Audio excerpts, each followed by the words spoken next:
नमस्कार मित्रों, कामाख्या ज्योतिष ज्ञान में आप सभी मित्रों का स्वागत है। आइए इस श्रावण मास के पावन परिणय सर्वश्रेष्ठ मास में भूत भावन भगवान शिव का जो हम अभिषेक पूजन अर्चन बंदन जो करते हैं, इस पर विशेष जानकारी के साथ अगर कामना परख रखते हुए आप रुद्राभिषेक करते हैं तो आपको मनोवांछित फल की प्राप्ति होती है।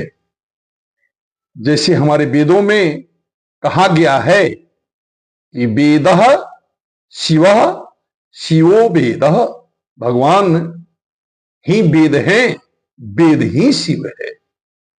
अब विशेष से आपको बताने की आवश्यकता है वीडियो के माध्यम से कि हम जब भी अपने मुख से बात करते हैं कि आज मुझे रुद्राभिषेक कराना है, कोई ये मुख से बात नहीं कहता कि मुझे शिव अभिषेक कराना है। आखिर शिव और रुद्र में अंतर क्या है, इस अंतर के ऊपर आज मेरा वीडियो होगा। जो वीडियो को आप शुरू से लेकर अंत तक देखेंगे और जब वीडियो आपको अच्छी लगे तो आप शेयर और लाइक अवश्य करें। तो आइए चलते हैं वीडियो को बढ़ाते हुए। रुद्र का अर्थ होता है दुख। रुत द्राव्यति नाश्यति इति रुद्र। दुख और कष्ट का निवारण करने वाले जो देवता हैं उनका नाम है रुद्र। और शिव कल्याण है, कल्याण के कारक हैं। तो हमारे मुख से, हम सभी व्यक्ति के मुख से यही शब्द निकलता है कि मुझे रुद्राभिषेक कराना है, भगवान शिव का रुद्राभिषेक पूजन करवाना है, मंदिर में करवाना है, घर में करवाना है, या भगवान का जो द्वादश ज्योतिर्लिंग है वहां पर रुद्राभिषेक कराना है। अब इस रुद्र के विषय में आप जाने कि इस प्राणी में, इस जगत की सृष्टि में कोई भी ऐसा व्यक्ति नहीं हो जिसके पास कुछ ना कुछ कष्ट निश्चित तौर पर प्राप्त है।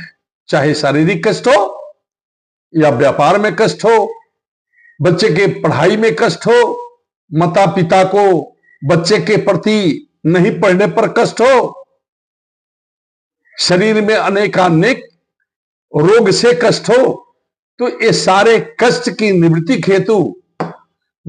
हेतु हम भगवान शिव की रुद्राभिषेक और पूजन करते हैं।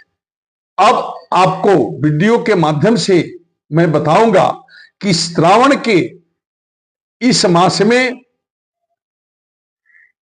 बहुत लोगों की यह भ्रांति है कि भगवान शिव जी की पूजा केवल सोमवार के दिन ही करें तो शिव जी मुझको मिल जाएंगे।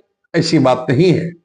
भगवान शिव जी कल्याण हेतु इस एक मास श्रावण के परम पवित्र मास में एक मास पर्यंत माता पार्वती के साथ इस मृत्युलोक में भ्रमण करते हैं।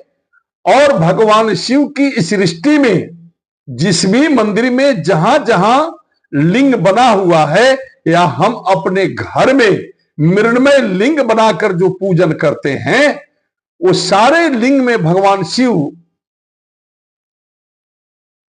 समाहित है। तो हम वैसे शिव जो कल्याण करते हैं, वैसे शिव जो सारे कष्ट को दूर करते हैं, वे शिव जो दीर्घायुत्व आयु की वृद्धि करते हैं, हमारे आयु में जो कष्ट है उस कष्ट को निवृत्ति करते हैं। तो वैसे शिव की रुद्राभिषेक के विषय में वर्णन करते हुए हम आगे बढ़ते हैं। भगवान की पूजा की विधि क्या है, भगवान को किस किन चीजों से, किस किस कामना परख हेतु द्रव्य से, वस्तु से हम पूजन करें तो उसका फल मुझे क्या प्राप्त होगा। तो आइए आगे हम वीडियो के माध्यम से जानते हैं। सर्वदेवात्मको रुद्रः सर्वे देवा शिवात्मका रुद्रात प्रवर्तन्ते बीजम बीज जोनी जनार्दन। जो रुद्र स स्वयं ब्रह्मा यो रुद्र ब्रह्मा च हुताशन। ब्रह्मा विष्णु मयो रुद्र अग्निशो आत्मक जगत। यानी भगवान शिव ही सभी देवों में महादेव हैं, बड़े देव हैं, सबकी कल्याण करने वाले देव हैं। आइए उनकी पूजा के विषय में हम विस्तार पूर्वक जानते हैं। पहले तो मुझे एक कामना करनी है कि मुझे शिव जी से चाहिए क्या। अगर आप कृषक हैं तो कृषक को सबसे बड़ी अच्छी उपज हेतु क्या चाहिए? जलावृष्टि।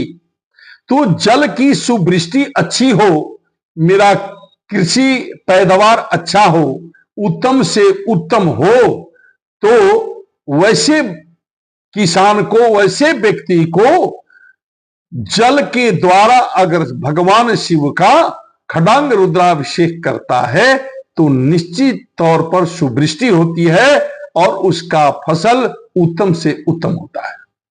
दूसरी बात जानते हैं, दधना च पशु काम आयो श्रिया इक्षु रसेन च। अगर दधी से आप भगवान शिव जी का रुद्राभिषेक करते हैं, केवल स्नान नहीं, रुद्राभिषेक श्रृंगी से जलधारा के साथ अगर दधी से आप भगवान शिव की रुद्राभिषेक करते हैं तो पशु की जितना इच्छा करते हैं तो पशु की वृद्धि होती है, दुग्ध रस की वृद्धि होती है और पशु से लाभ प्राप्त होता है। ऐसे व्यक्ति को जो पशु धन की कामना करते हैं उनको दधी से अगर अभिषेक करें तो उनको मनवांछित फल की प्राप्ति होती है। तथा इक्षु रस यानी गन्ने की रस से जो व्यक्ति भगवान शिव जी की अभिषेक पूजन करते हैं, खडांग रुद्राभिषेक कराते हैं, अपने घर में या शिव जी के मंदिर में करते हैं तो उन्हें अपार इक्षिश्रिया मतलब लक्ष्मी की प्राप्ति होती है और इसमें कहीं भी किसी भी तरह का संशय नहीं है। केवल इक्षु रस से ही पूर्ण खडांग रुद्राभिषेक कराना चाहिए। मध्वाजेना धनार्थी श्यान मुमुक्षु वारिणा। और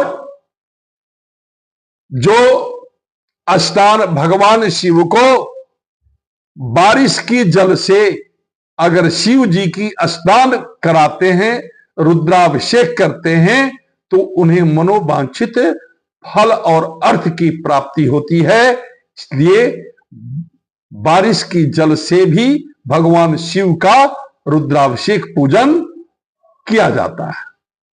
पुत्रार्थी अगर पुत्र की कामना हेतु अगर आप रुद्राभिषेक करते हैं तो उसमें गाय की शुद्ध दूध में अगर खीर बनाकर अगर भगवान शिव की आप रुद्राभिषेक करें तो निश्चित तौर पर आपको पुत्र की प्राप्ति होगी। आप मन में ये भावना और काम इच्छा रखते हुए अगर भगवान शिव पर पूर्ण भरोसे के साथ पायस की अगर आप रुद्राभिषेक करते हैं तो निश्चित तौर पर पुत्र की प्राप्ति होती है। नमस्कार।